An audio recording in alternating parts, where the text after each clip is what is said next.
दुनिया के कई देशों में लोगों को मास्क से आजादी मिल रही है। फ्रांस में आज से मास्क लगाना जरूरी नहीं होगा। इजराइल में तो अब इंडोर में भी मास्क नहीं लगाने की छूट होगी। और दक्षिण कोरिया ने किस वैक्सीन की दोनों डोज लगाने वाले भारतीयों का स्वागत किया है, देखते हैं टॉप 9 महामारी 2021। फ्रांस में कोरोना महामारी के काबू में आने के बाद वहां की सरकार ने अब बड़ी राहत का ऐलान किया है। फ्रांस में आज से मास्क पहनने की अनिवार्यता खत्म कर दी गई है। इसके साथ ही 20 जून से कोरोना कर्फ्यू भी हटाने का ऐलान किया गया है। हालांकि फ्रांस की सरकार ने कहा है कि भीड़-भाड़ वाली जगहों और स्टेडियम में जाने पर लोगों को मास्क पहनना अनिवार्य होगा। हालांकि फ्रांस में अब भी औसतन रोजाना 3,500 से ज्यादा केस आ रहे हैं। इजराइल दुनिया का पहला देश बन गया है जहां कुल आबादी का 85% लोगों को कोरोना का टीका लग चुका है। कोरोना के एक्टिव केसों की संख्या 300 के नीचे आने के बाद सरकार ने अब इंडोर में भी मास्क नहीं लगाने की छूट दे दी है। सरकार की ओर से दावा किया गया है कि अगले 20 दिनों में इजराइल पूरी तरह से कोरोना मुक्त हो जाएगा। इजराइल में पिछले हफ्ते से 12 से 15 साल के बच्चों का कोरोना टीकाकरण अभियान चल रहा है। दक्षिण कोरिया ने कहा कि अगर कोविशील्ड वैक्सीन की दोनों डोज लेने वाले भारतीय 1 जुलाई से उनके देश की यात्रा करते हैं तो उन्हें क्वारंटीन नहीं होना होगा। दिल्ली में दक्षिण कोरिया के राजदूत शिन बोंग किल ने कहा कि अगर किसी ने कोवैक्सीन लगवाई है तो उसे 2 हफ्ते क्वारंटीन रहना पड़ेगा। उन्होंने कहा कि प्रधानमंत्री नरेंद्र मोदी ने कोवैक्सीन ले लिया है, लेकिन प्रोटोकॉल के तहत वो बिना क्वारंटीन हुए भी यात्रा कर सकते हैं। WHO के मुताबिक दुनिया भर में कोरोना के मामले तेजी से घट रहे हैं। विश्व स्वास्थ्य संगठन ने कहा कि पिछले 50 दिनों में दुनिया में कोरोना के मामले तेजी से घटे हैं। कोरोना से होने वाली मौतों की संख्या में भी कमी आई है। मंगलवार को दुनिया में 3,67,000 से ज्यादा लोगों की कोरोना रिपोर्ट पॉजिटिव आई, जबकि 8,808 लोगों की संक्रमण की वजह से मौत भी हुई।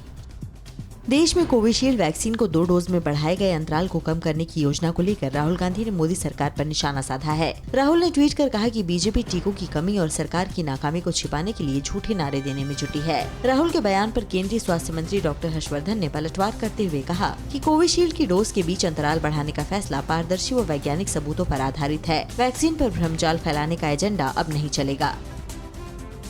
मुंबई में बिना आईडी और मोबाइल फोन वाले बेसहारा लोगों का वैक्सीनेशन शुरू किया गया है। इसके तहत भीख मांगकर गुजारा करने वालों, अनाथों, बाई और ऐसे दूसरे वर्गों का वैक्सीनेशन किया जा रहा है। मुंबई के जिनेश शाह इस मुहिम को आगे बढ़ा रहे हैं। जिनेश मुंबई के जैन मंदिर में चल रहे वैक्सीनेशन का हिस्सा हैं और अब अपनी गारंटी पर ये बेबस लाचार लोगों की मदद कर उन्हें वैक्सीनेट करा रहे हैं। मुंबई में डोर टू डोर वैक्सीनेशन के लिए चलाए जा रहे संजीवनी आपके द्वार अभियान के तहत बुधवार को 500 ऑटो ड्राइवर्स को टीका लगाया गया। ऑटो ड्राइवर्स को मुफ्त टीका लगाने का आयोजन बीजेपी सांसद मनोज कोटक ने किया था। संजीवनी आपके द्वार अभियान का मकसद लोगों को जल्द से जल्द टीका लगाना है। मुंबई में अब तक करीब 70 लाख लोगों को टीका लगाया जा चुका है, जिनमें से करीब 11 लाख लोगों को दोनों डोज लगाए जा चुके हैं। कोरोना की तीसरी लहर की आशंका को देखते हुए देश में वैक्सीनेशन अभियान को तेज किया गया है। जम्मू कश्मीर के पुंछ में कल जिला मुख्यालय में 18 से 44 साल के लोगों के लिए टीकाकरण शुरू किया गया। पहले दिन करीब 300 लोगों ने टीका लगवाया। जिला प्रशासन ने 2.5 लाख लोगों को टीका लगाने का लक्ष्य रखा है। राज्य में अभी तक करीब 6 लाख लोगों को ही दोनों डोज लगाए गए हैं। देश में कई राज्यों में स्कूल कॉलेज खोलने के लिए सभी पहलुओं पर विचार किया जा रहा है।